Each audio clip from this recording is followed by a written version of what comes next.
স্বাস্থ্য সাথী কার্ডে বেনিয়ম পূর্ব বর্ধমানের বেসরকারি হাসপাতালকে শোকজ করা হলো। আহাত মাল্টি স্পেশালিটি হাসপাতালকে শোকজ করলো স্বাস্থ্য দপ্তর। বিস্তারিত জানবো, কথা বলবো আমাদের প্রতিনিধি ঝিলম করঞ্জয়ের সঙ্গে। ঝিলম, কি ধরনের বেনিয়মের অভিযোগ?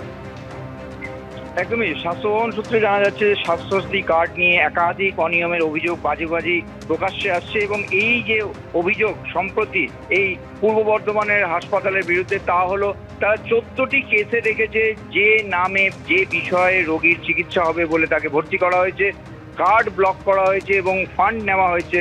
পরবর্তীকালে মেডিকেল অডিট করতে গিয়ে দেখা গিয়েছে যে সেই রোগীর যে রোগের কথা বলা হয়েছে সেই রোগের চিকিৎসা হয়নি, অন্য রোগের চিকিৎসা হয়েছে। অস্ত্রোপচার যে বিষয়ের হওয়ার কথা ছিল সেই বিষয়ে না হয়ে অন্য বিষয়ে রয়েছে। এই সমস্ত কেস দেখা গেছে প্রায় 14টি ক্ষেত্রে এবং তা নিয়ে শোকজ করা হয়েছে। উত্তর দিতে বলা হয়েছে 7 দিনের মধ্যে, না হলে পদক্ষেপ করা হবে, তেমনটাই বলা হয়েছে স্বাস্থ্য দপ্তরের নির্দেশে।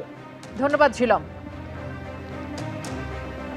শওকত মোল্লার বিরুদ্ধে ইউএপি এর 2টি ধারা যুক্ত করতে চায় এনআইএ। ভাঙড় বিস্ফোরণ কাণ্ড দেশ বিরোধী কার্যকলাপ, এমনটাই মনে করছে এনআইএ এর আধিকারিকরা। প্রাক্তন তৃণমূল বিধায়কের বিরুদ্ধে আরও কড়া ধারা দিতে চায় এনআইএ। দেশ বিরোধী কার্যকলাপে ধারা যুক্ত করতে চেয়ে আদালতে আবেদন জানানো হয়েছে।